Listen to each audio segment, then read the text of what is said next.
What is zoning? Why is it important? All that and more, and quickly, because Gone in 60 Seconds is coming on real soon. Stay tuned, this is Vasilios and you're watching Fastlane Realty.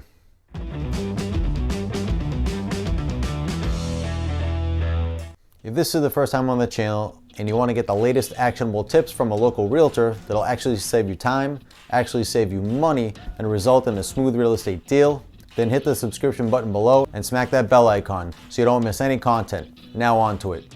What is zoning? Zoning is a set of laws that control land use. The main function of zoning is to regulate what can be done with a piece of property. Zoning dictates where various land use activities, such as residential, commercial, and industrial, can be located. Zoning can also regulate density, height, yard setbacks, etc. However, the use of land is the main concern. Why change zoning? The main reason to change zoning is because you see an opportunity. What opportunities could there possibly be? It could be to develop a residential subdivision, it could be to build an apartment building, it could be to convert a house into an office. But the opportunity you see, however, may not be permitted under the current zoning laws. Thus, you have to petition and have that law changed. How do you change zoning? Well, changing zoning can be difficult and costly. It can be a real complicated process depending on where your property is located. It can also be pretty costly, and there are no guarantees that you will get what you're asking for. The difficulty and costliness arise in part because there are no standard zoning laws. Every city, every town, every county that has zoning can make up their own unique rules and processes. Even cities right next door to each other can have widely varying zoning laws. Changing zoning is also a political process. There are public hearings that you have to get legislation approval, and the process can be quite costly. In general, here's what you need to do if you're thinking about trying to change the zoning on your property. Number one, look around your property. Are things changing around you? Have circumstances changed? Is there population growth? A new road or sewer line that has changed local dynamics? You as a petitioner, you have to justify your proposal. Just because you want it done isn't good enough. Your neighbors may give great deference to your rights as a property owner, but many will not, and they will be quite restrictive. It is best, therefore, to be able to justify your request with changing conditions. Number two, learn the local rules. Go online, read the rules, find out what your current zoning is, and what you currently can and cannot do. Then go talk to the local planning board or planning department. Know that the staff can hold great sway in the days to come. They will be reviewing and making recommendations on your zoning request, so put your best foot forward. Number three, talk to your neighbors. If anything is going to stop you, it's them. Best to talk to them and be upfront about what your plans are and hash any concerns out that they may have. They will most likely get notified anyways, so don't think you can keep this hidden. You want to make things as smooth as possible for the planning staff and elected officials who will eventually vote on your request. Now, you can't please everyone. Some are going to have an attitude, but you have to try. Number four, you need to apply. The planning staff will have the necessary forms and will be able to help and guide you here.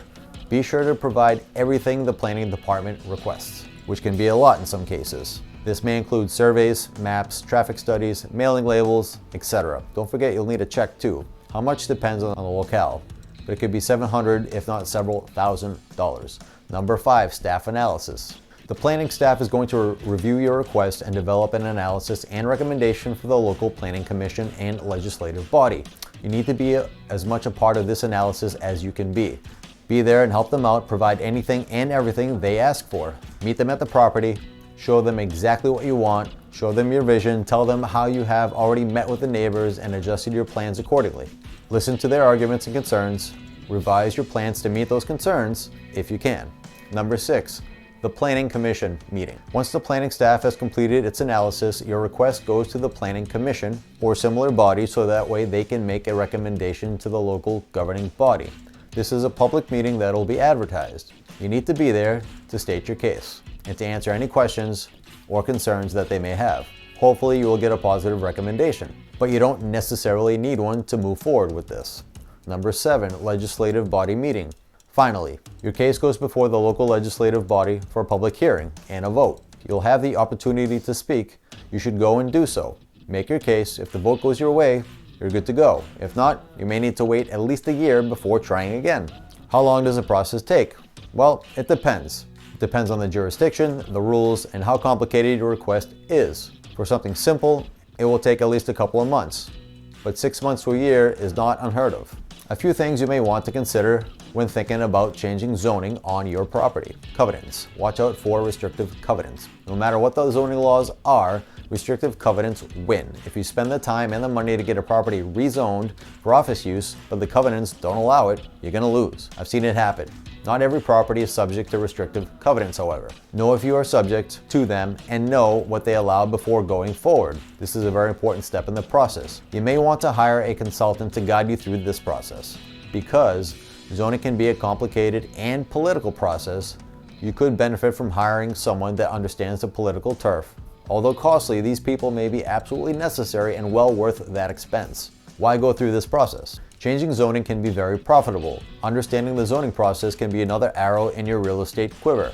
You may see and create opportunities that others may miss. Now, if you like this video, then check these out at the top of your screen. And as always, thanks for watching. I'll see you in the next one.